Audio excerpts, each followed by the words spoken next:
Well, like they said, this is my second time, but I'm just going to pretend it's like my first. You girls know what I'm talking about. I've never done this before. So here we go. Well, they say the first time on stage is a lot like the first time having sex, which I'm not quite sure about, but I prepared for it pretty much the same way. I practiced a lot on my own, watched videos of other people doing it, and like did it in front of a mirror to see what kind of facial expressions I might make. So I was kind of worried it might end up the same with that kind of understanding look. I was actually a little bit more worried it'd end up like married sex, where I just stand up here trying my best to please you guys, and I just get that "Are you done yet?" look, and I just kind of finish up and get off.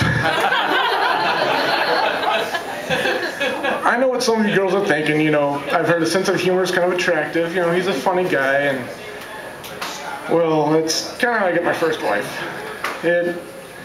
We met, my sense of humor kind of broke her down, and started dating. She thought it was pretty funny.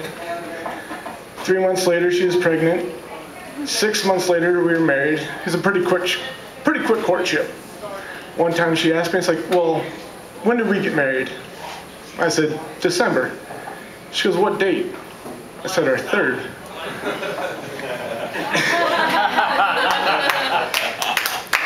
So it started going, and you know, it was my first kid, and then she already had one, so there was 2 kids in the house, and it got kind of stressful. And one night she woke up, and she was a stay-at-home mom. I worked full-time, and she's like, John, you got to help me. You got to get up with the kids. I'm like, I got to work. She goes, you get to leave. After I started laughing, she realized how funny it was, and she started laughing. So the humor kind of helped out. And, well, that night, she said, you know, can you get up with them every third night? And I said, yeah. January 3rd, February 3rd, March 3rd. So, you know, it kind of helped break the stress. And that's kind of when I found out about Walmart time. I don't know if anybody knows about Walmart time, but I buy like beer and gum. It takes me 5 minutes to shop.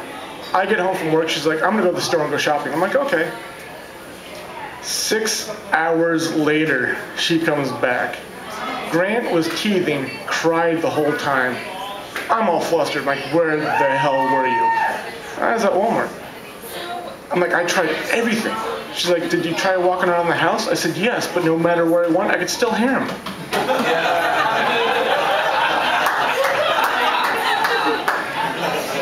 So then eventually she started getting to the point where she said, you know, John, if you're the only one laughing, it's not funny. We kind of disagreed on that. I still thought it was pretty funny.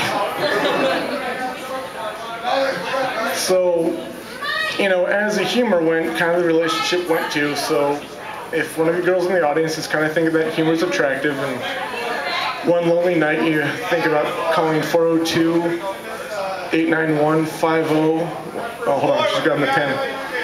402-891. I'm just kidding, that's Mac's wife's number. She probably wouldn't find that funny either. Not my fault. So after that, I kind of did what, you know, guys would do and found a new girlfriend. It was kind of nice. Started doing things, you know, I haven't done since I was married. We had sex. She was a little